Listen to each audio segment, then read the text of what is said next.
Mari, saya perkenalkan, ini Bintang. Ia adalah seorang pegawai LPEI yang telah bekerja selama beberapa tahun di beberapa perusahaan multinasional dan saat ini bekerja di salah satu cabang LPEI.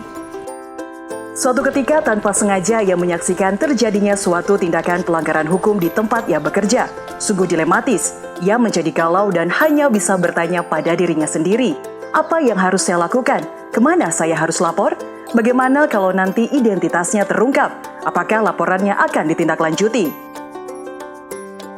Selang beberapa waktu dari kejadian tersebut, pikirannya selalu terbayang-bayang tindakan tidak pantas yang dilakukan oleh oknum pimpinannya. Kecamuk dan bingung harus bagaimana. Setelah berpikir panjang, ia tidak ingin LPI mengalami kerugian di kemudian hari. Akhirnya, ia bulatkan niat untuk melapor. Namun, harus lapor kemana?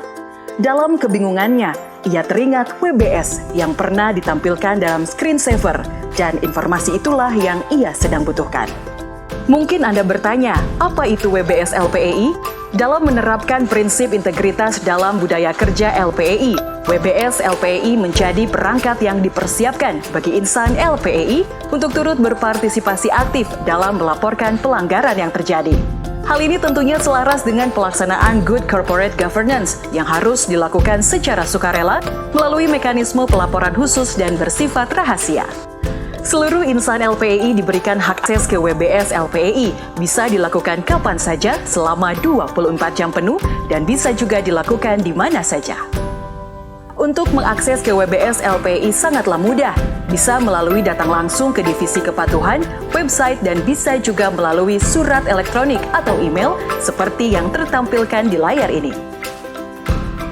Nah, setelah Bintang mengetahui tentang WBS, ia telah siap melaporkan tindakan pelanggaran tersebut melalui portal website seperti link pada layar.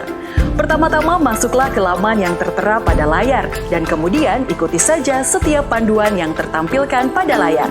Isilah secara rinci dari kejadian yang terjadi dan janganlah lupa untuk sertakan bukti-bukti pelanggaran tersebut. Cukup mudah, bukan? Apa sajakah yang perlu dilaporkan? Kecurangan, misalnya mengambil dan menyalahgunakan dokumen perusahaan, pelanggaran peraturan atau hukum, misalnya menyalahgunakan password untuk tujuan yang tidak baik. Benturan kepentingan, misalnya tetap memberikan kredit kepada debitur yang tidak layak serta memiliki hubungan saudara. Gratifikasi, misalnya menerima imbalan dalam bentuk apapun terkait tugas dan tanggung jawabnya. Perilaku tidak etis, misalnya meminum minuman keras, memakai dan atau mengedarkan narkotika dan atau zat adiktif lainnya di lingkungan perusahaan khususnya pada waktu kerja. Hasil laporan pengaduan tersebut akan diterima dan ditindaklanjuti oleh pihak independen yang berwenang. Kelengkapan data kejadian, bukti pendukung, dan identitas pelapor, baik berupa alamat email atau nomor telepon yang bisa dihubungi, akan sangat membantu proses pemeriksaan dari kasus yang dilaporkan. Tindak lanjut laporan akan selalu dipantau oleh pengelola, petugas WBS LPEI, dan bahkan pelapor pun bisa ikut memantau prosesnya dengan menggunakan kode unik yang diberikan. Ketika proses penyelidikan selesai dilakukan, maka oknum yang terbukti melakukan pelanggaran akan dikenakan sanksi administratif dan jika terbukti fraud, maka akan dikenakan sanksi PHK.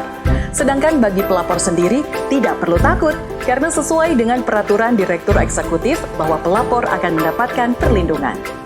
Mari, semua insan LPEI, partisipasi aktif Anda sangatlah penting untuk menjaga LPEI agar terhindar dari segala resiko, baik hukum, reputasi, maupun gangguan operasional. Ingat, bekerjalah dengan jujur dan sesuai ketentuan, serta laporkanlah setiap dugaan pelanggaran melalui sarana WBS LPEI. LPEI, membangun negeri.